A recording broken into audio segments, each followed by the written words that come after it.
तो आज हम बात करेंगे पटना कार्ट और वेजफेड का एक जो कोलैबोरेटिव अप्रोच है, जो किसानों के वेलफेयर के लिए लगातार वेजफेड भी काम कर रहा है और पटना कार्ट भी कर रहा है। पटना कार्ट और वेजफेड का जो बोल सकते हैं एस्टेब्लिशमेंट है, वो कोविड के दरमियान ही हुआ है। 2020 में जब कोविड पीक पे था, तो दोनों ही ऑर्गेनाइजेशन बीइंग में आए, एग्जिस्टेंस में आए, और दोनों का जो ऑब्जेक्टिव था मोर और लेस सिमिलर है। सिमिलर किस सेंस में? दोनों किसानों के वेलफेयर के लिए काम कर रहे हैं, मार्केट लिंकेज के लिए काम कर रहे हैं। हम भी पटना कार्ट के माध्यम से मार्केट लिंकेज क्रिएट करना, चाहे डिजिटल जो हमारा प्लेटफॉर्म है पटना कार्ट का ऐप के माध्यम से हो, या ऑनलाइन जो माध्यम, तो डिजिटल जितने भी रिसोर्सेस हैं उसको यूज करके हम आम लोगों तक हम सामान पहुंचाते हैं, जो खास करके एग्रीकल्चरल सामान जो खेती से आता है, सब्जी हो गया, फल हो गया, या और तरह के सीरियल्स आते हैं, ऑर्गेनिक प्रोडक्ट्स हैं, कुछ हनी है, और भी सारी चीज़। तो ये जो हमारा ऑब्जेक्टिव है, और जो वेजफेड का ऑब्जेक्टिव देखेंगे तो किसानों का वेलफेयर को लेकर के वो सहयोग समितियों का गठन करते हैं, उसके ऊपर यूनियन होता है, फेडरेशन होता है। ये मॉडल को अगर हम देखेंगे और दोनों ऑर्गेनाइजेशन अगर कोलैबोरेट करती है, आगे बढ़ती है साथ में, तो कहीं ना कहीं किसानों को फायदा होगा। और किसान को फायदा कैसे होगा? तो मार्केट लिंकेज डायरेक्टली, क्योंकि ज़्यादातर किसानों का अगर प्रॉब्लम्स देखेंगे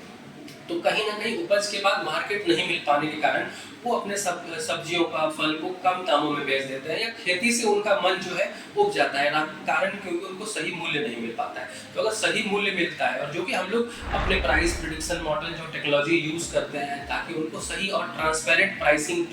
दिखे, मिले, और ये चीज़ को इंश्योर करने के लिए हमारे पास जो टेक्नोलॉजी है, और वेजफेड का जो एक पूरा बिहार का एक नेटवर्क है, और हम लोगों का एक नेटवर्क है, पटना कार्ट का एक नेटवर्क है, जिसके माध्यम से हम किसानों को डायरेक्टली अपने पटना किसान कनेक्ट कार्ड, जो एक कार्ड है हमारा, डिजिटल कार्ड है, जिसके थ्रू एक एग्रीटेक मॉडल लेकर के टेक्नोलॉजी, ताकि उनको दिखे पूरी तरह से ट्रांसपेरेंट मॉडल में कि कितना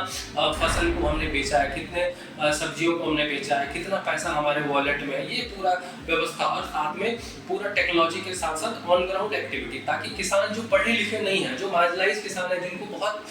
टेक्नोलॉजी का नॉलेज नहीं है, उनको हम लोग जो साथ में ट्रेनिंग देते हैं, किसान कनेक्ट कार्ड का जो हमारा ट्रेनिंग कार्यक्रम करते हैं गांव-गांव में जाकर के, अभी हम लोग यहाँ पटना के कुछ क्षेत्रों में कर रहे हैं, तो उससे कहीं ना कहीं जो सेंसिटाइजेशन है, जो अवेयरनेस है, जो एक जागरूकता फैलेगी, उससे कहीं ना कहीं किसानों को फायदा होगा। और दूसरा, ऑन ग्राउंड एक्टिविटी में जो सुधा वाला मॉडल है, सब्जी सुधा को अगर लेकर के हम आते हैं, तो कहीं ना कहीं पूरे बिहार में इस मॉडल को करने से वेस्टेज जो होता है, जो पोस्ट हार्वेस्ट वेस्टेज है सब्जियों का, खास करके बहुत बड़ा एक इशू रहा है, तो वो भी नहीं हुआ, क्योंकि आप बिहार में अलग अलग जगह पे सब्जियों का तो यूजेस होता ही है, और वही ब्लॉक में, अगर ब्लॉक स्तर पे हम सुधा के मॉडल पे दुकान छोटे छोटे खोलते हैं और उसको ऑपरेट करते हैं, सरकार जो है पीपीपी मॉडल पे इस पर ऑपरेट करती है, जो कि हम लोग पहले बिहार के पटना से स्टार्ट करने जा रहे हैं। ये अगर कर पाते हैं तो कहीं ना कहीं किसानों को एक बहुत बड़ा फायदा मिलेगा। और पटना कार्ट जो कि सब एग्रीज का सपोर्ट है, बिहार एग्रीकल्चर यूनिवर्सिटी हो, जो फार्मर्स वेलफेयर डिपार्टमेंट है सेंट्रल गवर्नमेंट की, RKVY रफ्तार की, उनका जो सपोर्ट है, स्टार्टअप इंडिया का सपोर्ट है, इसके थ्रू गवर्नमेंट लगातार पटना कार्ट को सपोर्ट कर रही है। और उस सपोर्ट में अगर इस तरह का पटना कार्ट वेजफेड के साथ एसोसिएट करके काम करती है, तो कहीं ना कहीं किसानों को भी फायदा होगा, दोनों ऑर्गेनाइजेशन पटना कार्ट और वेजफेड दोनों को भी फायदा होगा। इस पे हम लोग लगातार काम कर रहे हैं, और इस पे अगर हम लोग आगे बढ़ते हैं तो किसानों को भी फायदा होगा और दोनों ऑर्गेनाइजेशन को फायदा होगा। Thank you.